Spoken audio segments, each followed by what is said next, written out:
All right, listing deck. All right, you got to have a listing presentation. Ideally, if you're going to be doing this, if you're going to go out there and you meet for sale by owners, if you're going to go out there and you're going to be meeting clients for the first time, even in your sphere, you got to have some sort of a listing presentation. It's one thing to wing it. It's one thing to focus primarily on your relationship building. It's another thing to actually have something tangible, something that you can actually show it to them. Again, most of the agents do not have a listing presentation. You got to think about it. You got to work it.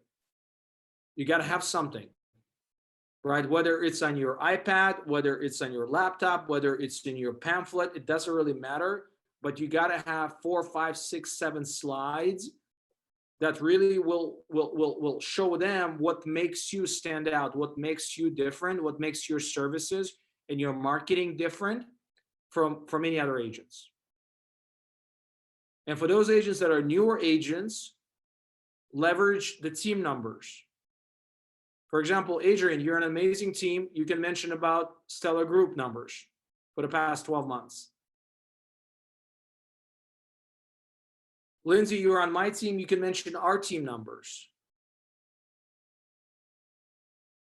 The ones that are entrepreneurs, for example, or partner agents, great. Utilize our brokerage numbers. Hey, in the last 12 months, we helped 345 families. We closed on $91 million in sales. We're going to double our production this year.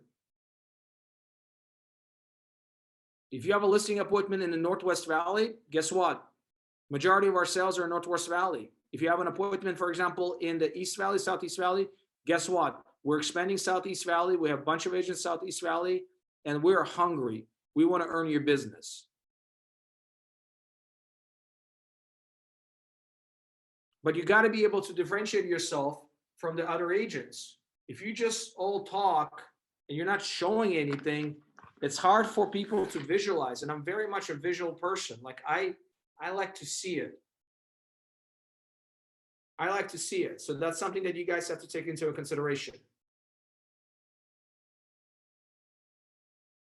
Okay, for those people that would like to get access to my deck, to my presentation, I'll send it to you. I'll send it to you. And you can change it on your end. Okay.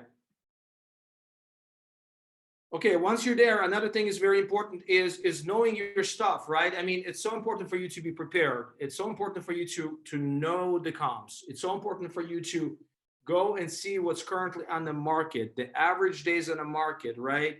Like, especially right now where the prices are just going through the roof. Every month, it feels like we're increasing by 2.5%, 3% in some neighborhoods. I mean, it's just unbelievable. You cannot look at the comps that have sold 5, 6 months ago. Right now, they're not relevant. So if you're gonna meet with the seller and the seller says, I want 400, but you see there are 2 houses that sold 6, 7 months ago for 340, 350, and you're gonna tell them, well, you know what, you need to get 340, 350, you need to list for 340, 350. I mean, the seller's not gonna be happy. Now, our job is to set expectations. Now, our job to educate them and tell them, look, there's a chance it may not appraise for 400,000. And I cannot control that. But we may find a buyer that's willing to pay 400,000 and waive the appraisal. We may find a buyer that, let's say, pays 400,000 and it does not appraise at 400. Maybe it appraises at 380, 385. Okay, but that buyer is willing to come up with the difference. But your job is to set those expectations ahead of time that, look, it may not appraise, so don't blame me, essentially. Alan, I also print out maybe 2 or 3 very close neighborhood walking distance comps to and I show them the MLS Plano at the bottom where it says the seller contributed $3,000, you know, just to set their expectations that sometimes, you know, there's a seller credit. Absolutely. So when you do like comps, right? I mean, what you want to do is, and this is something where I include is not only I include what's currently active, what's UCB, what's pending, and what's closed, but I also include expired and canceled listings if there are any. So it really kind of gives them the total picture, right? And having those comps in front of you, or like it's going to be very important. The same thing, for example, with the commissions. When they start kind of pressuring you to lower your commission, okay, you want to be in a way where you want to be creative. Like when people ask me, when the sellers ask me about my commission, I don't tell them, well, my commission is 6% or my commission is 5% or 5.5%. Absolutely not. I never do that. I say my listing commission is 2.5% or 3%. That's what you pay me. What you pay to the buyer's agent, it's completely up to you. It's not my job. It's your job. And guess what they're going to do? They're going to ask me then, well, what do you think we should pay? Well, that's a great thing. That's a great question that you asked me. Let me show you what your neighbors paid in the last 6 months by selling their home. And I show them the planos, and it will show 3%, 2.7%, 2.5%. Average is going to be about 2.5, 2.6%. This is what your neighbors paid. So now they're like, oh, okay, all right. So my neighbors are paying 2.5%. Might as well I'll pay 2.5%. But I basically tell them the ball is in your court.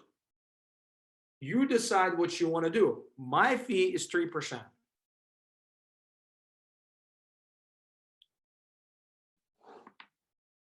Does that make sense, guys? I just want you guys to be comfortable with that, right? I see this all the time when agents say, well, I can do the whole thing for 4.5% or 5% or 6%, right? No. Also, another thing to take into account is the fact that don't go from 3 to 2.5%. Don't go from 2.5 to 2%. Like there's a big gap there. Be creative. Instead of saying 2.5% from 3, say, you know what? 2.65, 2.75, 2.85, 2.9%. Because for every 0.5% that you discount, that's an additional $1,000, $1,500 to $2,000 out of your pocket. It's a lot of money.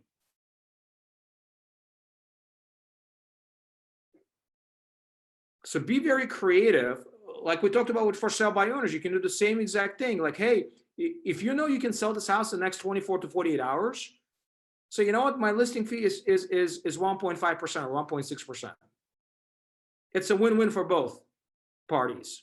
I win because you know what, 2 days, it's done, it's under contract. You win because you're saving quite a bit on the commission side. And then after about a month or 2 weeks or 3 weeks, we raise it to 2%. And after about a month, we raise it to 2.4, 2.5%. Be creative.